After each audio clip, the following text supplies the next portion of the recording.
Well, this is very exciting. This was one of the greatest moments in the history of U.S. sports. I wouldn't say maybe for other countries you weren't so thrilled, but for U.S. sports. And we have a very exciting team of champions standing behind me.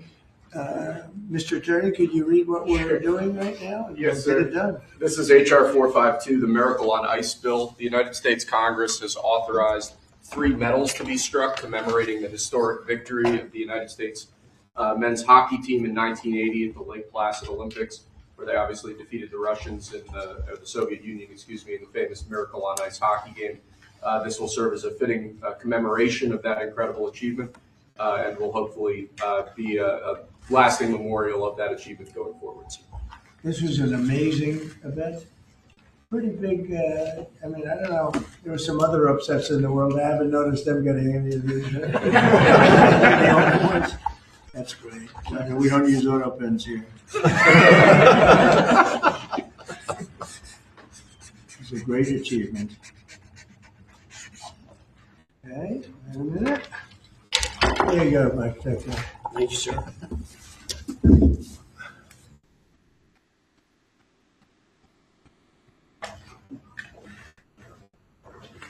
So great, right? Most of these people are too young to remember that. No sports fans know it. Thank you very much. It's a great honor to have the media too. We're delighted to be joined today by true legends of American sports history, the heroes for the entire nation, the 1980 U.S. Olympic ice hockey team. This was one of the biggest moments that I've ever seen in sports, and I like sports. These are the men who gave us one of the most storied athletic wins of all time. It's called the Miracle on Ice, and I guess that's what it was. We're with us today by players like Jim Gregg, Steve Janicek, Bill Baker, Dave Christian, Ken Morrow, Jack O'Callahan, Mike Ramsey, Neil Bratt, Mike Urizioni, Rob McClanahan, Buzz Schneider, Dave Silk, Bill Bercoda, and numerous others. And what I'd love to do, when you have all of these media people, it's a nice, slow afternoon. Nothing's too slow around here. I think we just did a very good job with Thailand and Cambodia. We had them stopped, and I've been saying they stopped 8 wars, but they started shooting at each other 2 days ago. It wasn't good. And we got it, I think, straightened out today. So Thailand and Cambodia is in good shape. So we get a lot done. 8 wars. Nobody's ever stopped 8 wars. We have 1 more to go. The easiest one, I thought, would be a country that you're somewhat familiar with, Russia and Ukraine. But a lot of progress is being made even there. Could I ask you to just say your name? And if you have anything to say, you could say that also. And then we'll get on with reading some of the stats. Yeah, my name is Ryan Suter. I'm here representing my dad, Bob, who passed away. It's a true honor for me to be a part of this, and I thank these guys for allowing me to be a part of their team. And thank you for having this and hosting us. Your father was some player, incredible player. Did you ever play ice hockey? I did, yeah. So let me ask you, how good was he compared to his father? Don't Not answer. answering. Mr. President, Ryan just played 21 years in the NHL. He played 1,500 games in the NHL. So, pretty comparable, though, right? Better? You think better? Yes. You bet. His dad was I tough. heard he might be. Dad was tougher, you're right. Dad was tougher. Definitely. But you got good genetics. You had a great career. How long did you play? I played 21 years. Wow. Yeah. Well, you look pretty good for a guy playing 21 years. It's a rough business. Congratulations, and great father. Thank you. Great father. Please. I'm Taria Lewis, and I'm here representing my dad, Mark Pavlich. I'm so honored to be here. I'm at a loss for words, to be honest. I can't believe this is real. I want to say to you, President Trump, I know so many people from Duluth, Minnesota that love you. And thank you. Thank you for having us here. Thank you. So, yeah, And you had a great father, thank you so much. a great player. So amazing. Thank you very much. Very good. Very serious. Thank you very much. Thank you for being here. Please, go ahead. I'm Ken Morrow. An Yeah. honor to meet you, Mr. President. Yeah. What a great win for our country. And if people don't remember, that's where the USA chant started in Lake Placid. That's right. Yeah. I tried to take credit for that. you had to bring that up, didn't you? That's the end of that. That's all right. Thank you very much. Hi, I'm Jim Craig, and it's an honor to be here. I'm so proud of all my teammates and what we were able to accomplish for our country. And when you get a chance to represent your country, whether it's in the military or a sport, and you can do something really special like my team did and then be recognized many years later. So, Mr. President, I want to thank you for your courage that you show the country every single day Thank you. and for making our country safe again. Thank you. Yeah, we're doing that. I appreciate that very much. I didn't know you were on that team. Yeah. I was a trainer. I was a trainer. Great. Thank you for being here. He's doing a great job. Thank you, Ken, very much. Buzz Schneider, Mr. President, thanks for having us here. Thanks, Congressman Stauber, for writing legislation with Elise Swat and Tom Emmer.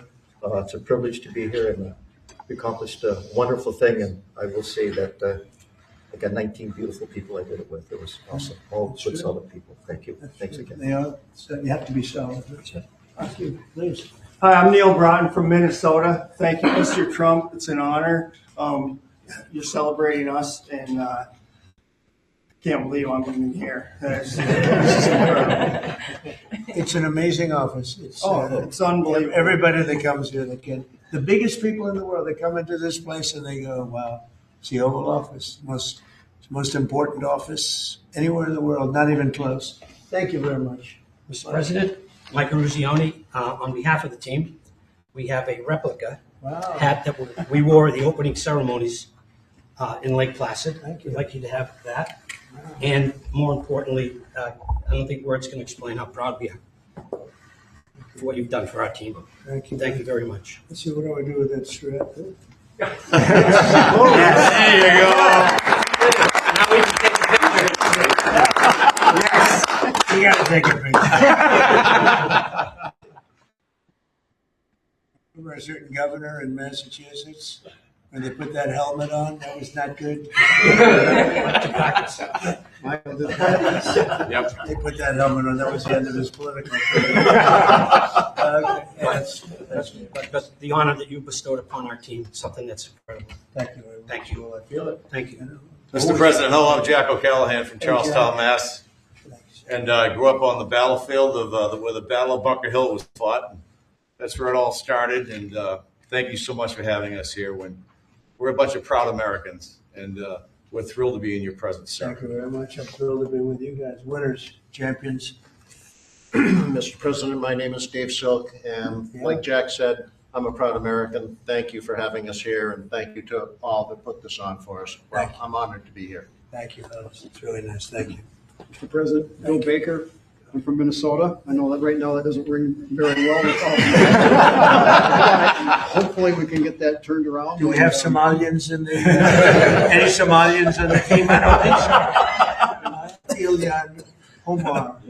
The pride we felt in 1980 Yeah. was incredible, and we are starting to feel that again thanks to your leadership. Thank you very much. Well, you know, Minnesota's a great place, and this is a great leader right here Sure from is. Minnesota. He loves it. Not happy with what's going on up there, and I think you'll take care of that situation. We're all with you. Your help. No, you have my help. What's happening up there is a disgrace. It's a disgrace. Billions of dollars have been stolen. Billions sent back to Somalia. And Tom can solve that problem better than anybody. And you have the go-ahead, right? Yes, sir. Thank you very much. Thank you. What do you think of this team? This is the team that set the whole tone for this country back in 1980. It was the beginning of the great comeback, which, by the way, Donald J. Trump was the next beginning of the great comeback. So it's perfect that it's both you and this great team from 1980. Thank you, Tom. You're doing a fantastic job. Really a great leader. We appreciate it, friend. And Jackie is a great spouse. Remember, that's what they. That's right. That's true. That's what I heard. Yeah. And Elise, everybody knows Elise. She's doing phenomenally well. A really tremendous congresswoman, and she's running for a little position called governor of New York, and she's got a hell of a shot at it. That's all I can see. I see polls that look very good, and we we could use you in New York. She's got a little competition with a very good Republican, but she's a great Republican. So we'll see what happens, but at least it's respected by everybody, and we appreciate it. Thank you so much, Mr. President. And as the representative for Lake Placid, this is so meaningful to my constituents. And we are home of the Miracle on Ice, and it's wonderful to be here with these teammates who just stood so proudly for Team USA. Thank you. Thank you, Elise. Thank you. Please. My name is Dan Brooks. I'm the son of Coach Herb Brooks. It's an honor to be here, Mr. President. My dad, he believed in the American hockey player. He believed in his country. He loved this team. He loved his country. I wish he was here, but it's an honor for me to represent him. So thank you for having me. Well, your father was a great guy. I knew him a little bit, and he was an amazing coach. What he did was just incredible. He was tough, but fair. He was tough? Was he tough on you? Yeah. I lived with him for 20 years. But good. I would say my father was tough too. My father was tough, but good. Yeah. All right? They were good people. Thank you very much. It was an honor to be his son. Thank you very much. Thank you. He'd be very proud of you right now. Robert Flanagan from Minnesota. I'm just echoing everybody else's words. It's an honor to be here, and it's an honor to be a teammate of this great team. It's all about we, and we're great teammates. Yeah, that was really a perfect case of it. Yep. That team was a perfect case. Please. I'm honored to be here. I'm representing my brother Mark, who died in 2024. I know he's looking down with a big smile on his face. Great player. Yeah, and I'm sure I am honored, and I know he would be too. Thank you very much. Thank you. Mr. Trump, Dave Christian from Laurel, Minnesota, Hockeytown, USA. Is it still? Is it? It still is. But it's a privilege and an honor to be here with the greatest teammates anyone could have. Thank you. Well stated. Great honor. Great job. Mr. President, Mike Ramsey. I'm also from Minnesota, and Minneapolis. It's not Hockeytown, Minnesota. It's an honor to be here with my teammates and you. This is awesome. That's great. Thank you. Great to have you. Thank you very much. Mr. President, Steve Januzak, also from Minnesota, White Bear Lake, Minnesota. Right. It's not as big as it sounds. I backed up Jimmy Craig, and I want to thank all you guys for the job that you did. Pleasure to be a part of this team. The luckiest guy in this team. Yeah. Jimmy Craig was pretty good, right? I know goaltending, and he did an awesome job. Yeah. Pretty good. Yeah. That's great. Thank you very much. Great honor. Thank you. Wow, I didn't know he had to talk. What do you think, Phil? I'm speechless, of course, but I'm Phil Burkota, originally from Duluth, Minnesota, and certainly, like all the other gentlemen here, we're having a wonderful, wonderful day, and just seeing the history of Washington, D.C., and the invitation and the award is beyond what I could imagine. Well, it's an honor, and so many people from Minnesota is something. Huh? Good hockey blood, huh? Oh yeah. There's so many people. A lot of the team.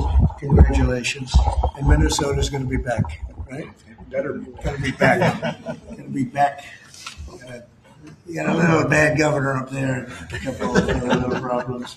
But it's going to be back. And unbelievable people in Minnesota. 45 years ago, this tremendous group of collegiate players and amateurs faced overwhelming odds against the Soviet Union in Lake Placid Winter Olympics.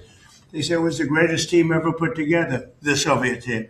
They weren't saying that about you, but you were damn good. They were saying that the team was unbeatable. The same month, the USSR's hockey team had crushed our squad. They did an exhibition game of some kind, and it was not pretty, 10-3.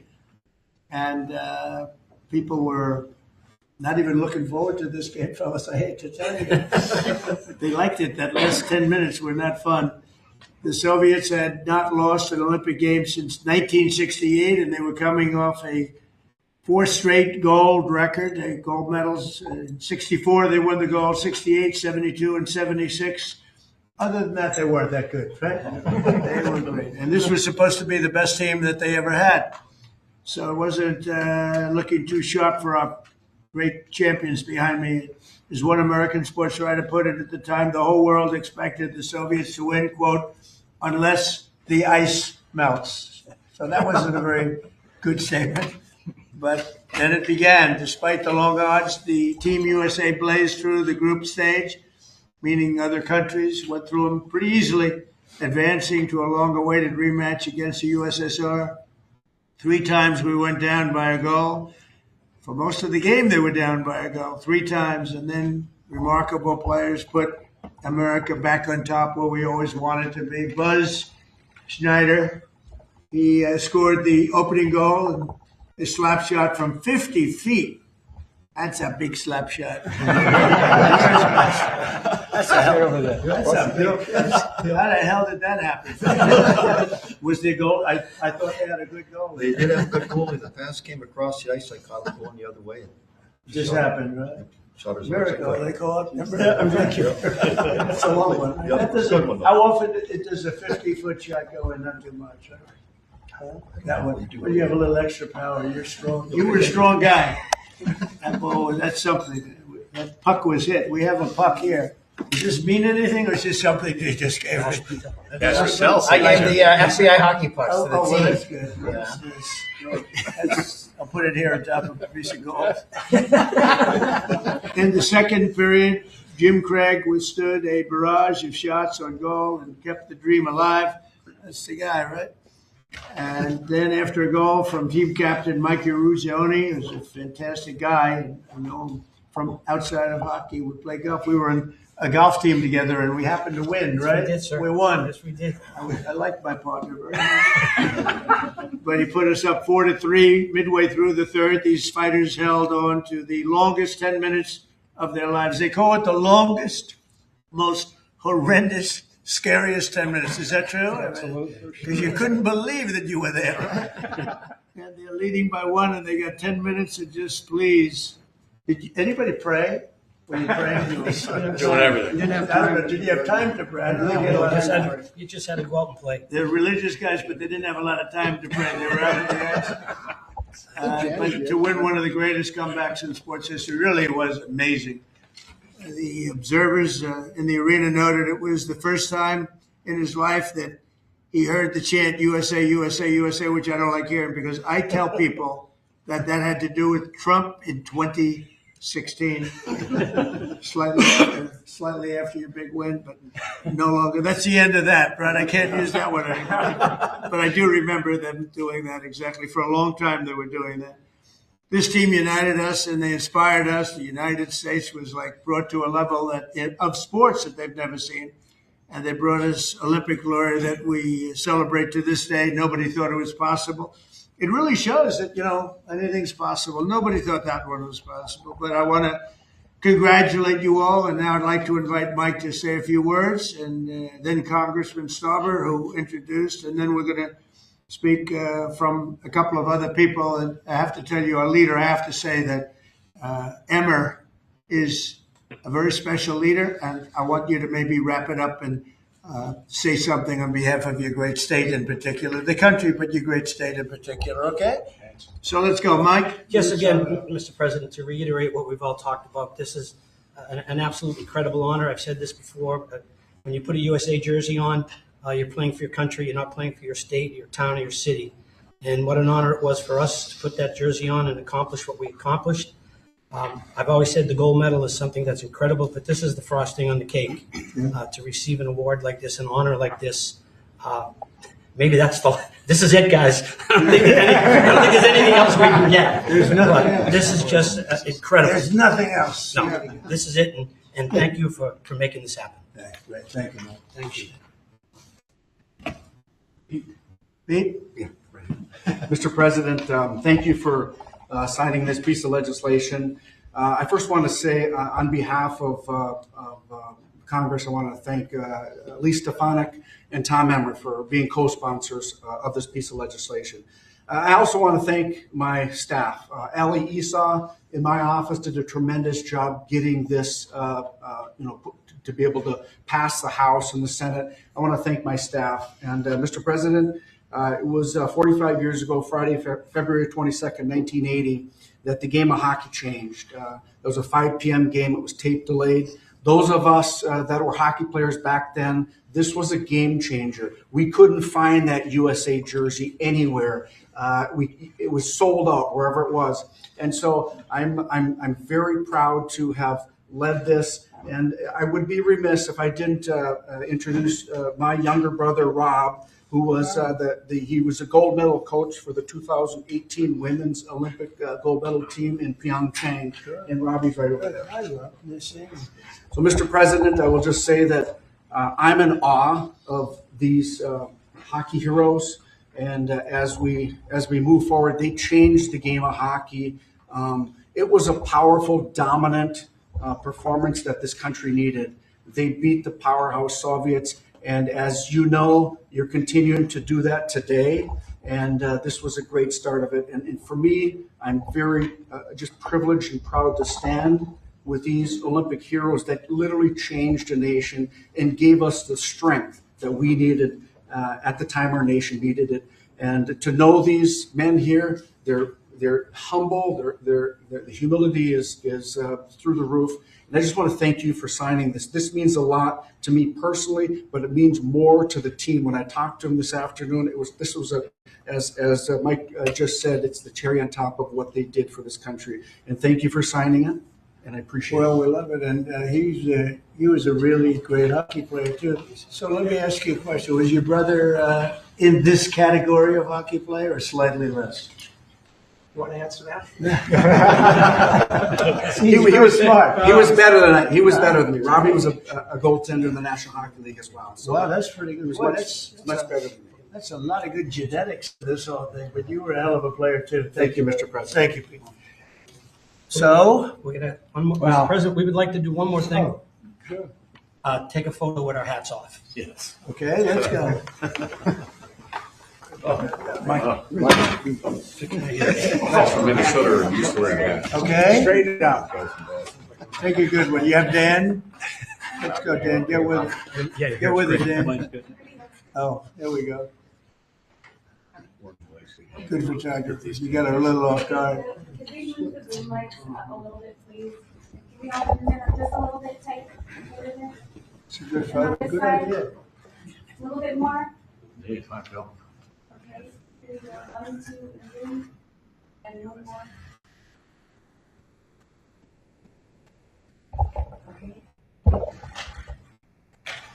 So we're going to finish up with Tom Emmer, and he's been just a fantastic congressman, leader, person from Minnesota. Loves that state. Boy, do you love that state, and they love you equally as much. Please.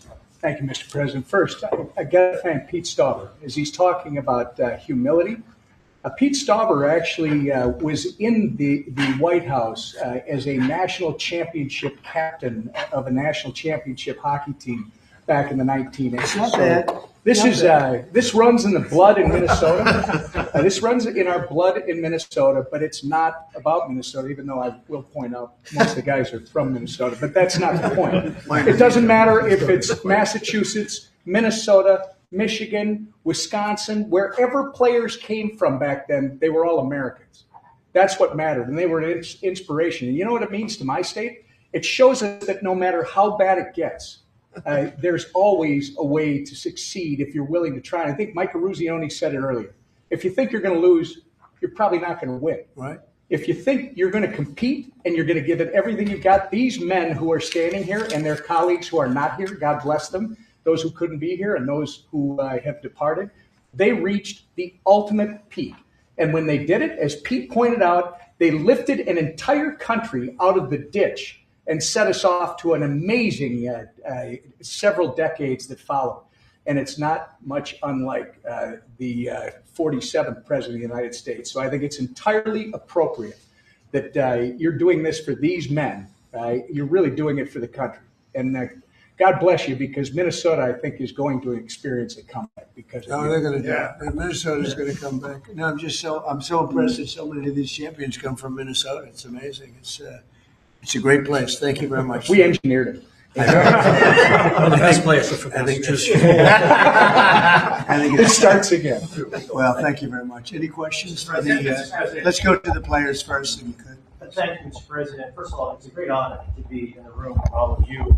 I remember this game, and it had a huge impact on me. You're heroes of mine, and it's really an honor to be in this room. Mike Eruzione, I have to ask you a question. What did it mean? I realize it was the semifinal game, but what did it mean to you at the time to beat the Soviets, to beat the Soviet Union? Well, at the time, it gave us an opportunity to play for a gold medal. People always talk about the Soviet game, and I know how important the Soviet game was from a political standpoint. We didn't know it at the time. We knew it after. But if we don't beat Finland, we're not having this conversation today. We're not here. As great as the Soviet victory was, and it was an incredible victory, but if we lose to Finland, it would have been, God, if you only could have beat Finland. What was the score? 4-2. We were losing 2-1 going into the third period. That would have been a down. So we're not having this conversation. You are not inviting us to the White House. We are not receiving this honor if we don't beat Finland. So I think it speaks volumes of the team and the team that I played on to come back after such a great victory. We were ready to play Finland on Sunday. And I think, again, a tribute to the team and the type of players that we had. So years later, 45 years later, we realized how important that victory was against the Soviets. But I think a lot of us take great pride in knowing that we closed the deal by beating Finland. If you didn't win that final game, we're not here. Nobody would. We wouldn't have played golf. You wouldn't be here. I would not have invited you. I would have said, gold medals. Yeah, what happened in Finland? Mike could be driving Uber. But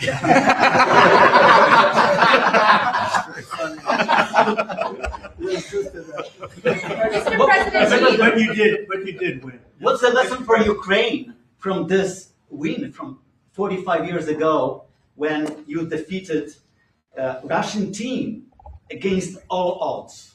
Well, it's a similar situation, isn't it? Let's see what happens.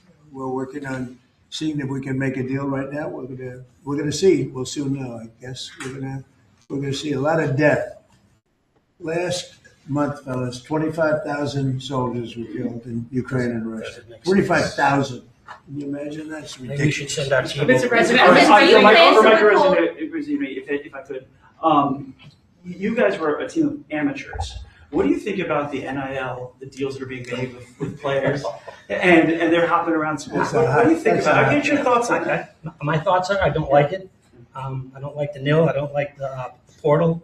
But that's the state of college sports today, and we have no control over that. I don't like it, and a lot of people that I spoke to don't like it either. But we have no say. Well, I think we maybe do have a say. I think that it's a disaster for college sports. I think it's a disaster for the Olympics because, we're losing a lot of teams. The colleges are cutting a lot of they would call them sort of the lesser sports, and they're losing them like at numbers nobody can believe. And they were really training grounds, beautiful training grounds, hard-working, wonderful young people. They were training grounds for the Olympics. And a lot of these sports that were training so well would win gold medals because of it. Those sports don't exist because they're putting all their money into football. And, by the way, they're putting too much money into football because colleges don't make, even the most successful universities don't make that much money. And you can't pay a quarterback $14 million to come out of high school. They don't even know he's going to be a very good player. I mean, they've tried a couple of times, $14 and $12 million, and a couple of deals like that, and the most successful colleges are losing money. And I think the NIL is a disaster for sports. It's horrible for the Olympics, and I think it's actually horrible for the players. And you're losing all of these great sports. They're not college football. Even basketball is being affected. Basketball second. But even basketball is being affected. They're putting all of their money in, and I know something about it. They will not be able to stop. You're going to have a college president. I'm telling you, sir, we give a guard $7 million. We're going to win the national championship, and they'll give them $7, and they won't win it. And even if they do win it, colleges cannot afford to be paying the kind of salaries that you're hearing about. And frankly, if you didn't have a very strong salary cap in sports, and even then, in professional sports, they'd all be out of business, everyone. You're going to have these colleges wipe themselves out. And something ought to be done, and I'm willing to put the federal government behind it. But if it's not done fast, you're going to wipe out colleges. They're going to get wiped out, including ones that do well in football. They can't pay $12 million, $14 million, $10 million, $6 million for players. They won't be able to stop. There'll always be that one player. They only have that player. They're going to win the national championship. And they'll have 100 colleges thinking the same thing. Colleges cannot afford to play this game. And it's a very bad thing that's happening. Mr. President, you talked about the Soviet Union. I also want to ask about another country that you're targeting, which of course is Venezuela. Do you intend on seizing more oil assets from Venezuela and Well, I other wouldn't tankers? tell you that. I mean, it wouldn't be very smart for me to tell you that. You know, we're supposed to be a little bit secretive. You're a very big time reporter, and I don't think I want to tell a big time reporter or a small time reporter that. But we are knocking out drugs at levels that nobody's ever seen before. We knocked out 96% of the drugs coming in by water. And nobody can figure out who the 4%. I wouldn't want to be the 4% either, but 96% of the drugs coming in by water. Every one of those boats you see get shot down, you just saved 25,000 American lives. But we knocked out 96% of the drugs coming in by water. And now we're starting by land. And by land is a lot easier. And that's going to start happening. And we're not going to have people destroying our youth, destroying our families. Speaking about youth, everybody. You ever see a family with the fentanyl or cocaine? Colombia has at least 3 cocaine factories. That's a different country. We're not happy about it, but we're stopping it. And we've stopped it now on water. You don't even find boats on water. You don't even see fishing boats on water. You want to go fishing in that area? Does anybody want to go fishing in that area? I don't think so. So I just want to say this. We have now a strong border. A year and a half ago, we had millions of people pouring through. Now we have nobody coming in through our border. And we have a strong country. We have a country that's respected again. We're going to keep it that way. And we're not going to let people kill 300,000 people a year with drugs. Mr. President, one more follow-up question. Yes, Mr. please. President. Fraud that you've been pointing out, talking about in Minnesota specifically. There have been some reports resurfacing and circulating, even by your own administration, alleging Ilhan Omar's marriage to her brother. And this would be a fraudulent situation if there, in fact, is found to be fraud in a situation like that. Would you like to see her denaturalized or others who have similarly committed? Well, I think she's very bad for our country. All she does is complain, complain, complain. She comes out of a country where they have no government, they have no military, they have no police, they got no nothing. They don't have a country, and they run around killing each other. And then she comes over here. She tells the United States of America how it should be run. We don't want to hear from her. I don't want to hear from her. I don't want to speak for Emmer, but I don't think Emmer particularly wants to hear. But don't say it because I don't want to get you in trouble, okay? Just be nice and easy, all right? I'll do it for you, but that part I'll do. But I just want to say that Mr. President, there's nothing worse than a person that comes in and does nothing but bitch and comes from a place where she shouldn't be telling us what to do. She shouldn't be telling us. And everybody agrees with me. And what's happening in Minnesota with Somalia, where billions of dollars is being stolen, right, like candy from a baby, we're not going to let that go on. And it's too great a state to have that happening. And guys like Tom Emmer and others, Pete Stauber, guys like them, they're going to stop it. And they're going to be given the authority to stop it. Because this country's not going to put up with it. Mr. President, do you plan to withhold funding? We've talked about land strikes happening soon. Is there anything at this point that can prevent that? And is the objective, if you make that decision? Well, I don't want to say that, but it's not only land strikes on Venezuela. It's land strikes on horrible people that are bringing in drugs and killing our people. You know, if we were in a war and we lost 300,000 people in a year, because that's what the real number is. It's not 100. You know, you keep hearing 100. And it's a lot worse than that because the families are devastated when they lose their child.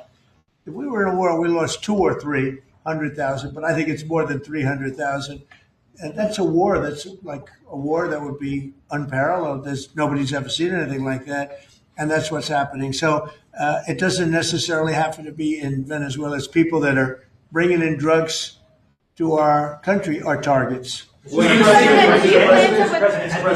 the end of this year, those extended Obamacare subsidies expire. What's your message to those 24 million Americans who will see their insurance premiums go Well, up? don't make it sound so bad because, you know, obviously you're a sycophant for Democrats. You're obviously a a provider of bad news for Republicans. Let me just say something.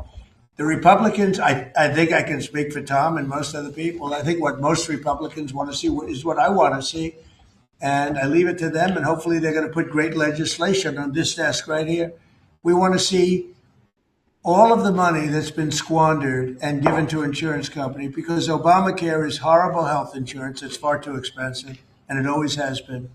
But what it really is a way of making insurance companies rich.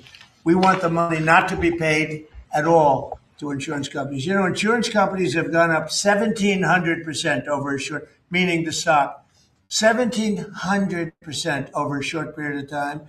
And they've taken in hundreds of billions and even trillions of dollars. And we want the money to go to the people. They'll go in the form of a insurance account, healthcare account, or any other form that we can create. We have a lot of different forms. We want to give the money to the people and let the people buy their own great healthcare.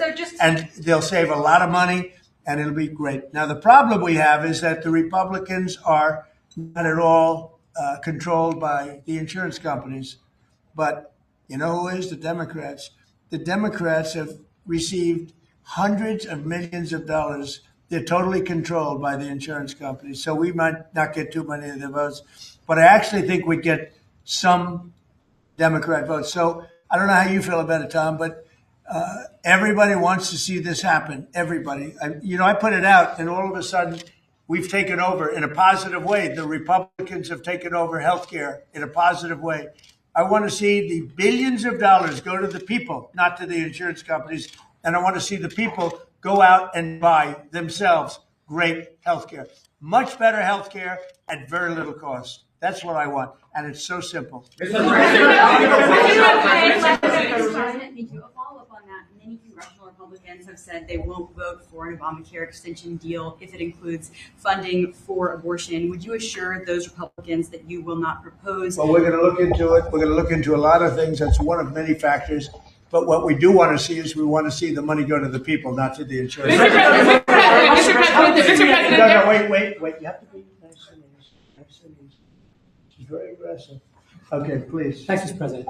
Can you tell us how this free economic zone would work in the Donbass and land that the Russians took by force? Well, I don't want to do that now. It's a very complex situation, but it would work. And a lot of people want to see it work. And all I want to do is I want to stop the death of 25,000 people a month. Go ahead. Thank you, Mr. President. There were new Epstein photos released today showing you and also Bill Clinton, Steve Bannon. What were your reaction to those new photos that were released? Well, I haven't seen it, but I mean, everybody knew this man. He was all over Palm Beach. He has photos with everybody. I mean, almost there are hundreds and hundreds of people that have photos with him. So that's no big deal. I know nothing about it. How big a role do you want to personally play in the decision by the Fed on interest rates? Well, I've made a lot of money. I've been very successful. And I think my role should be at least that of a recommending. They don't have to follow what I say, but we're going to be choosing a new Fed person in the pretty near future. But they went out, they went out with 71 different people, all economists and Trump. I was 71. And of the 71 people, I got it right. And one other person, I think from the Wharton School of Finance, my alma mater, got it right. There were two people that got it right out of 7, but I was one of them. So I think I certainly should have a role in talking to whoever the head of the Fed is, or the Fed. I don't think that, in the old days it used to happen. Nowadays it's sort of, they think it shouldn't happen. But I've done great. I've made a lot of money. I've been very successful. I think my voice should be heard. But I'm not going to make the decision based on that. I'll be making a decision over the next few weeks. Thank you all very much. You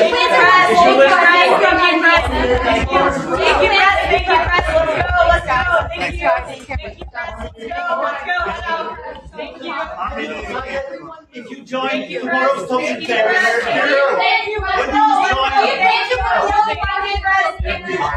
Thank you.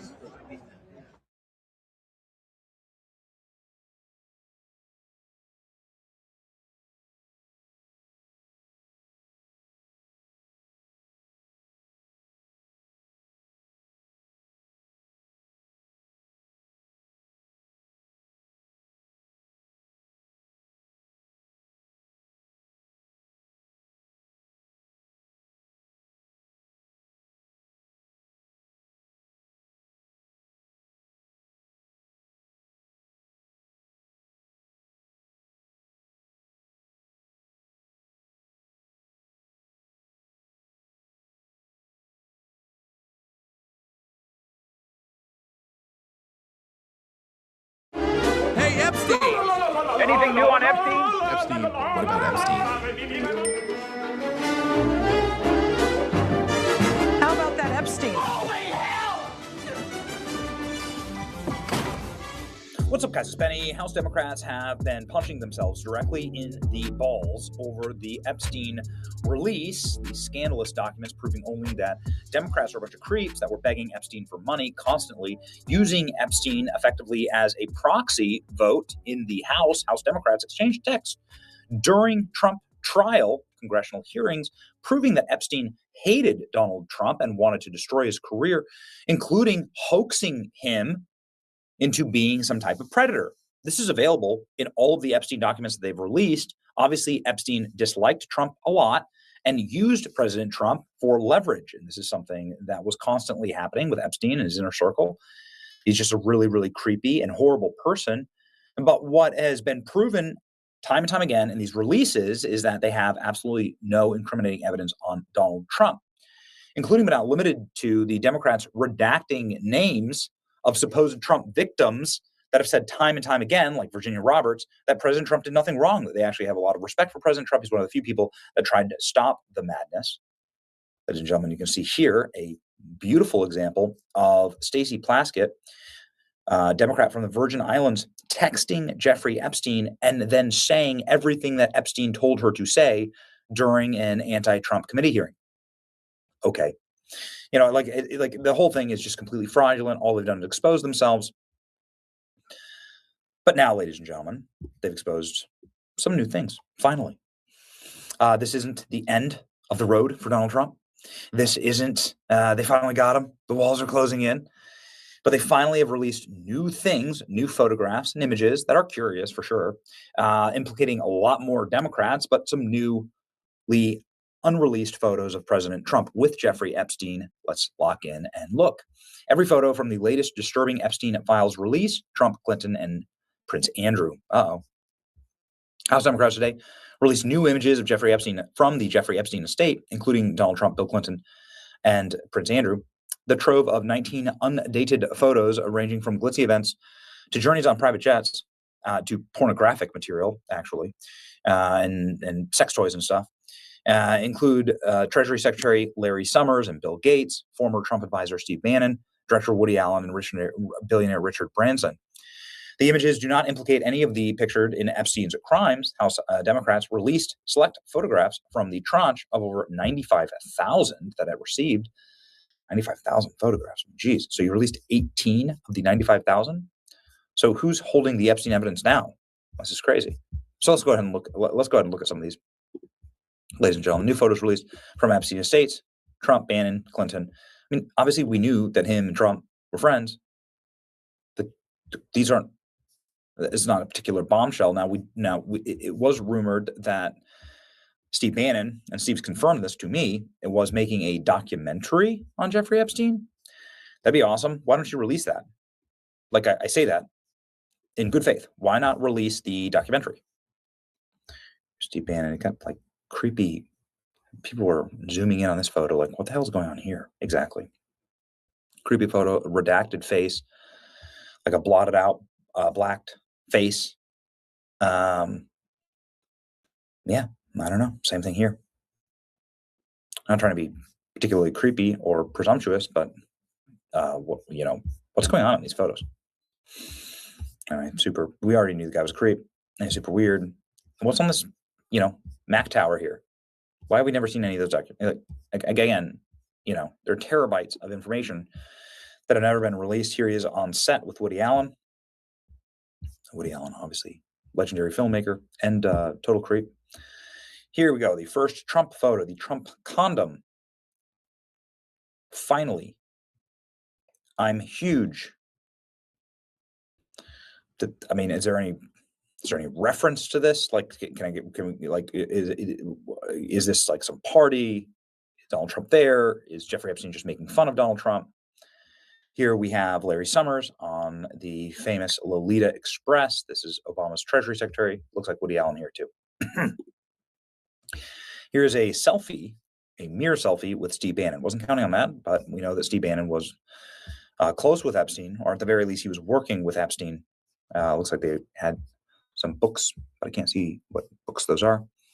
But yeah, the selfie with Steve Bannon, wasn't counting on that. Here's Richard Branson, pretty famous dude. Jeffrey Epstein, they're clearly on one of their private islands. They both have private islands. And here we have Donald Trump with a bunch of women. They all have their clothes on. There are plenty of photos of Trump with women. Looks like they're at a party. Some of them have lays on their necks. And I don't know. Trump doesn't have a tie on, so this is clearly the Trump Playboy era. Looks like an early 2000s photograph.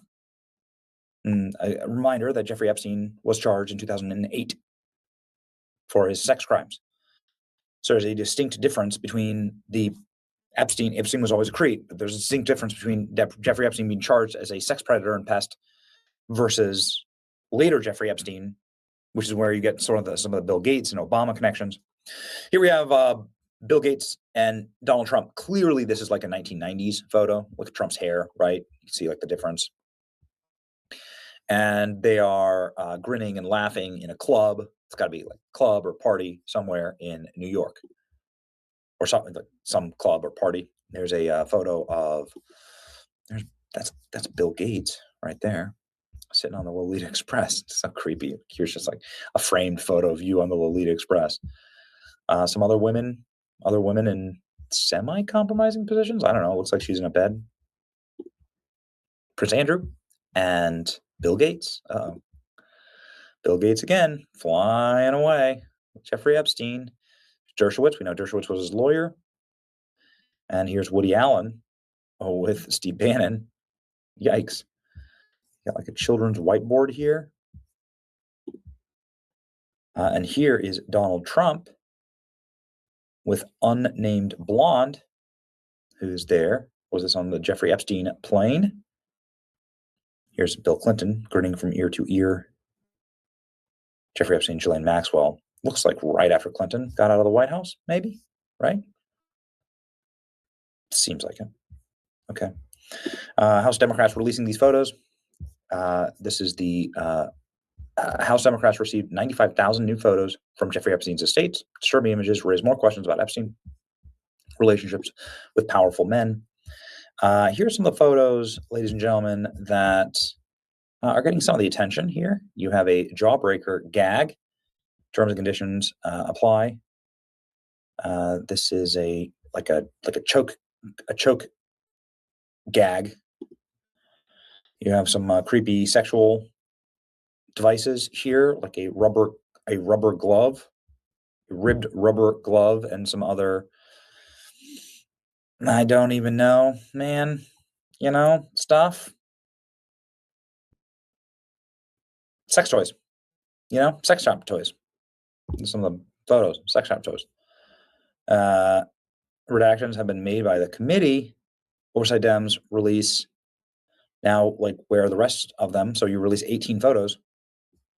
Again, people are zooming in, like, it looks like it's just a very strange photo to have on your desk. What is going on there? Nobody knows. Be nice to know. Meaning, like, at some point, you just got to say, out with it, right? Like, explain some of this stuff. There's so much innuendo. There's so much unfounded. You see a photo like this, and it looks like bad because everyone's face is blacked out. But then it's like, well, wait a second. Why aren't these other people's faces blacked out? They're doing like selective redactions, seemingly, and making things look maybe worse than they are. They already did this in one of the releases. Black latex glove included. Yikes. So there's no like descriptions. They've released it with like effectively like unknown location, unknown plane, some unidentified pilot, unknown location. So they're just releasing random photos. Yeah. The American people want an explanation of what Epstein was and what his operation was. I don't think that the Trump administration is served by trying to cover up or conceal anything, especially at this point. Just out with it. sits out with them. Every single release, every single like little innuendo and release and like drip, drip, drip, like they're trying to make it look worse for Trump. Got nothing to hide, just let it go. Yep. It's your boy Benny. Like, share, and subscribe. See you.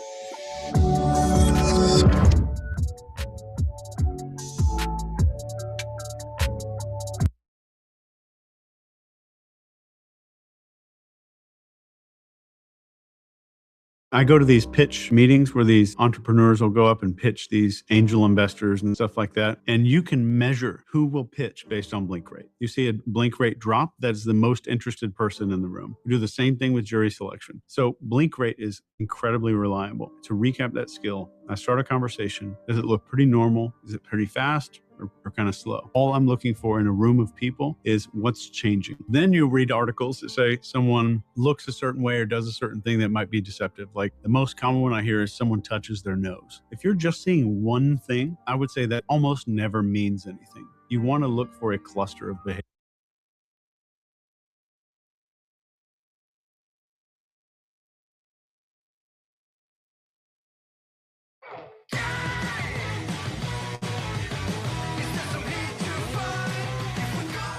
Ladies and gentlemen, we are here at the Trump Bowling Alley, a wonderful bowling alley, really one of the finest, nothing like it maybe ever. And Biden was late, but that's okay. We forgive him.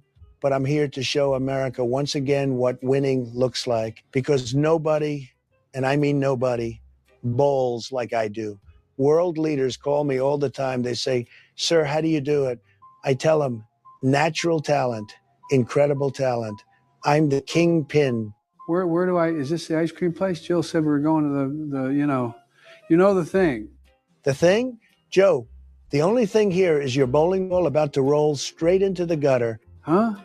Oh, come on, man. Give me a break. Get your mind out of the gutter. Watch closely, folks. There's nothing like my bowling swing, folks. We made a deal with the lanes, a beautiful deal. I said, if you let my ball go into the gutter, we're putting tariffs on the pins, 1,000% tariffs, maybe even 2,000%. And guess what? They said, "Sir, no, please, we won't do it. Please, sir." Come on, man. You can't tariff the pins. They're not even alive, Jack. You can't just, negotiate with them. I tried that once with the chair in the Oval Office. Doesn't work. Well, you're not me, Sleepy Joe. That's the difference. I can negotiate with the pins. I could negotiate with a brick wall if I had to. Read my book, Joe, The Art of the Deal. Tremendous book. Everybody's read it. It might even help you with the furniture in the Oval Office. Okay, my turn, pal. Okay, hang on. These balls look like big frozen scoops of ice cream, folks. I'm getting a brain freeze just looking at them. Someone tell me which flavor to choose. Come on, man. Look, Joe, they're bowling balls. Please just pick one, okay? Okay, I'll go with the mint flavor. Listen, I grew up in a middle-class family, okay? And we were always taught that what can be is unburdened by what has been, okay? And when you understand the significance of that moment, you begin to understand the moment we are in, okay? Only Joe could miss every pin, miss the lane, and manage to hit a parked car. Truly unbelievable. That's no car alarm, man. Come on, give me a break. That's my former border czar, Kamala Harris. Man, you hear that laugh and I swear, I think I got like PTSD or something, man. Yeah, PTSD. Definitely more than just PTSD, let me tell you, folks. Come on, man. This is outrageous. I went to the Cross Hall today, the White House. My house, man. Well, used to be, I think. And you got my official portrait replaced with a picture of the damn auto pen. Joe, calm down. Deep breaths. It's called historical accuracy. We like accuracy now. We're very into accuracy. Just ask those pinheads over there. And everybody knows that pen did more work than you ever did. Frankly, it deserved the portrait. Beautiful portrait. Much more lifelike, believe me. It's not even a person, man. What a bunch of malarkey. It's a machine, and you got people taking pictures with it. Jill said it's dehumanizing or depresidentializing, something like that. Yeah. Oh, come on, Joe. You don't even know what a pen looks like anymore, okay? Last time you tried to sign a document, you grabbed a breadstick. A breadstick! You dipped it in ink like you were at Olive Garden or something. Folks, you can't make this stuff up. I thought it was one of those fancy pens, man. The edible ones. They got those in Delaware. No, I'm serious, man, not a joke. Uh-oh. Here we go with Delaware again. It always goes back to Delaware with this guy. Unbelievable. Listen, you can't just make the auto pen president. Hey, listen, people liked it. It didn't fall upstairs. It didn't wander off stage. It didn't try to shake hands with ghosts. Honestly, Joe, that pen had a stronger public presence than you, quite frankly. Come on, man. That's not fair. Life's not fair, Joe. Ask the bowling pins. They're about to take a bigger beating than your vice president got in the 2024 election. Look, we have beautiful lanes here, gorgeous lanes. And then we've got Joe confused, wandering, and probably about to challenge a mop to a debate. Not a good look, folks. Not a good look. Hey, pal, listen up. I'm serious, man. Have you heard of the Baby News Network, man? Come on. They're the best around. Best in the whole dang thing. So just hit the subscribe, would you? Do it already. All right. God love you. I got to get back to golf. Golf? Joe, are you a stupid person? We're bowling. The people definitely believe you won the 2020 election. No doubt about that, folks. No doubt about that. Come on, man. Look, here's the deal. I won that election fair and square by, I think it was 30 billion, no, wait, Jill wrote it down, 30 trillion million votes, man. Biggest landslide since the thing. Come on, man. Let me show you something. This is strategy. Old-fashioned Scranton strategy. Strategy? That's what you're calling that, Joe? I don't even know where you got that thing. This is a bowling alley, not a farmer's market. This is why we don't let him pick produce or policies, folks. Listen, look, here's the deal. I saw a big round green thing. I picked it up. I threw it. That's it. That's the whole deal. Back home, we used to do that behind right near well, anyway, it made sense back then. Sure you did, Joe. Just like you meant to fall up the Air Force One stairs 3 times in a row. Yeah, exactly. God love you, man.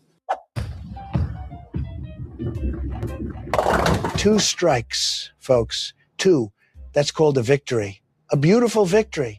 Probably the greatest bowling victory since the invention of pins. Meanwhile, Joe here can't even keep the ball in the lane. He's working on a perfect game, too. All gutters. Can you believe it? We tied, right? That's what someone said. We tied. Look, come on, man. If we're talking golf, I'll take you any day. Any day. I got my swing down to a 5. No, a 4. I mean, you know, it's my Scranton swing, man. Anyway, I got a beautiful handicap. 4 handicap? Give me a break. The only handicap you've got, Joe, is upstairs, okay? Everybody sees it. Half the time you don't know where you are, and the other half you're looking for the exit. And he's talking about beating me in golf? I'd beat him so badly on the golf course, they'd have to rig it for him to win. That bad, folks. It wouldn't even be close. Everybody knows it. Oh, give me a break, pal. Well, folks, we came here, we dominated, and now Joe's taking his little nap with the cleaning supplies. Very appropriate, actually. Very symbolic. Another beautiful win. A perfect win. MAGA wins again.